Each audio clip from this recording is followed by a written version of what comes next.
Adilah pada kami tak bodoh, meski memang kami tak pandai. Tapi kami berjanji akan tetap mengkritik sesuai isi hati.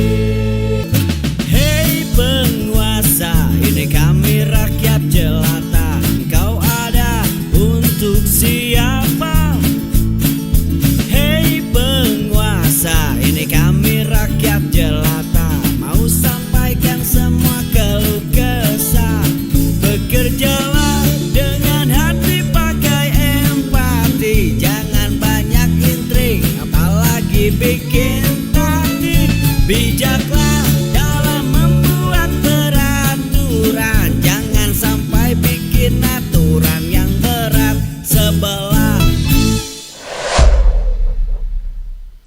Menjatuhkan pidana kepada ia terdakwa Harvey Muiz dengan pidana penjara selama 20 tahun dan denda sebesar 1 miliar rupiah dengan ketentuan apabila denda tersebut tidak dibayar akan diganti dengan pidana kurungan selama 8 bulan. 3. Menghukum terdakwa untuk membayar uang pengganti kerugian keuangan negara sebesar 420 miliar rupiah dengan ketentuan jika terpidana tidak membayar uang pengganti selama 1 bulan setelah putusan pengadilan memperoleh kekuatan hukum tetap, maka harta bendanya dapat disita oleh jaksa dan dilelang untuk menutupi uang pengganti tersebut. Dan apabila terpidana tidak mempunyai harta benda yang mencukupi untuk membayar uang pengganti tersebut, maka diganti dengan pidana penjara selama 10 tahun. Cintaimu seumur hidup.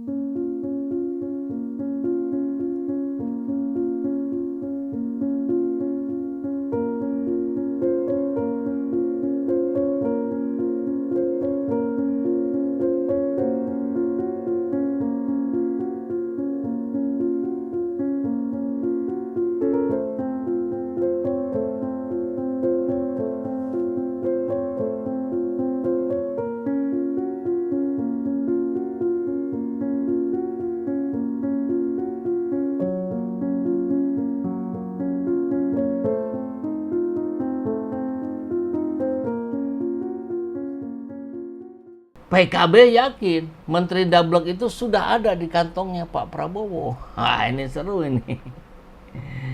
Waketum Jazilul Fawait menanggapi kemungkinan reshuffle kabinet yang tengah jadi perbincangan ini. Menurutnya, keputusan untuk mengganti menteri sepenuhnya ya hak prerogatif ya tentu itu ya. Ini kita semua sudah tahu. Tapi yang patut kita cermati kalimat dari Fawait ini adalah apalagi kalau beliau bilang sudah dablek. Dablek itu tidak bisa dikasih tahu lah, kurang lebih begitu ya. Maka kemungkinan reshuffle pasti akan terjadi. Terlebih Prabowo sudah memberikan sinyal. Saya kok melihat pasti sudah ada di kantong beliau. Tinggal kapan momennya mungkin akan ada reshuffle. Ya kembali tadi ya, 6 bulan paling lama mudah-mudahan. Karena publik juga menilai gitu, siapa yang mencela-mencela, siapa yang tidak jelas gitu, siapa yang ngambang dan seterusnya. Dablek itu, monyet-monyet maling-maling itu dablek.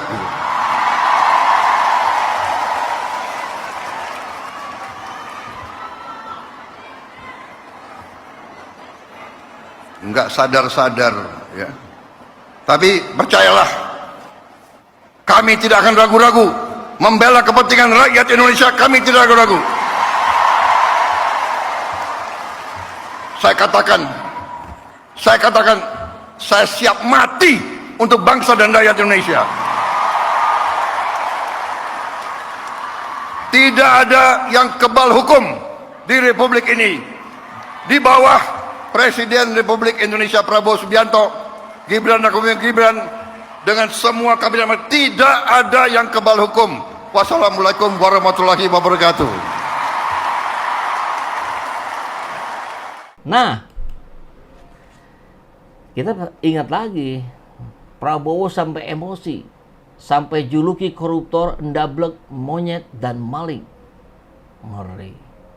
Laporan dari Hani Fatud Nisar, rmol.id. Kebencian Presiden Prabowo terhadap para koruptor kembali diutarakan. Ya, ini kita tahu juga di tanggal 10 untuk mengingatkan kembali Kongres ke-18 Muslimat Nahdlatul Ulama. Kita langsung kutip kalimatnya. Hai koruptor-koruptor yang kau curi, mbok kembaliin untuk rakyat. Kalau malu-malu nanti kita cari cara yang nggak malu. Tapi mbok ya kembaliin. Saya tunggu 100 hari, 102 hari, 103 hari. Ini sudah 100 berapa hari ya?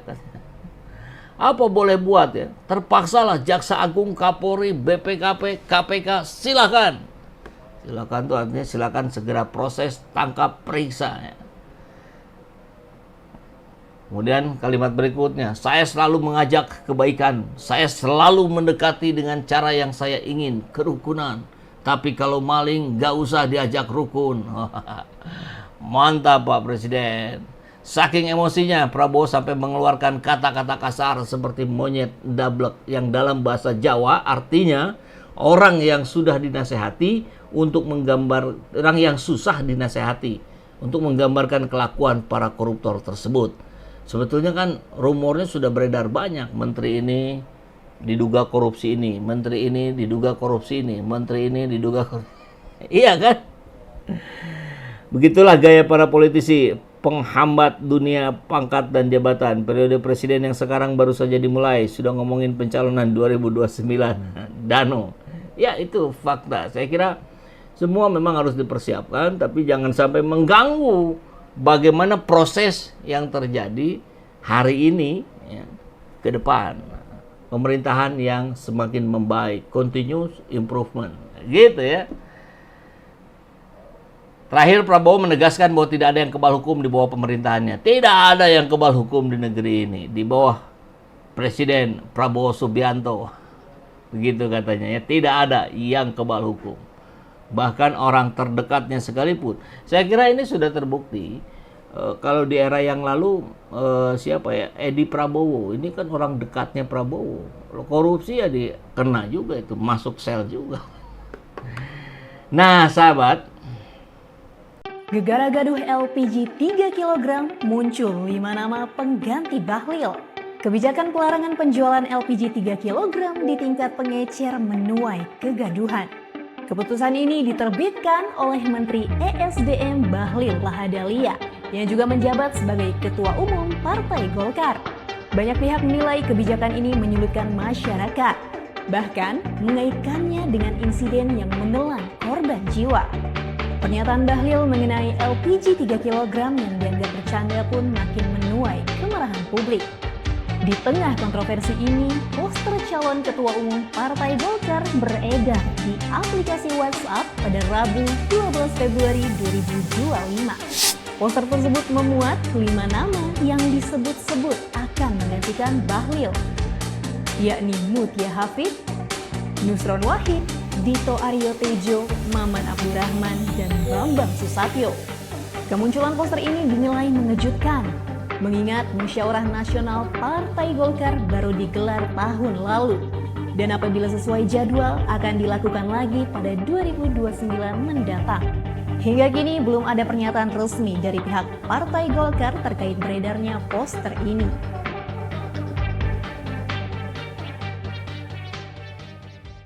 Di sisi lain kita melihat nih, internal Golkar ingin mengganti Bahlil. Apakah Bahlil juga salah satu yang akan diresapel? Mungkin saja. Munculnya poster sejumlah calon ketum Golkar harus dianggap serius oleh kader beringin termasuk Bahlil yang menjabat ketum Partai Golkar. Pasalnya baru saja Golkar menggelar rapat Rakernas di tahun 2025 ya. Pada hari Sabtu 8 Februari lalu. Poster ini muncul bisa jadi karena adanya keinginan di internal Golkar untuk mengganti Bahlil. Sebab Bahlil dinilai orangnya Joko Widodo yang dipaksakan untuk memimpin Golkar.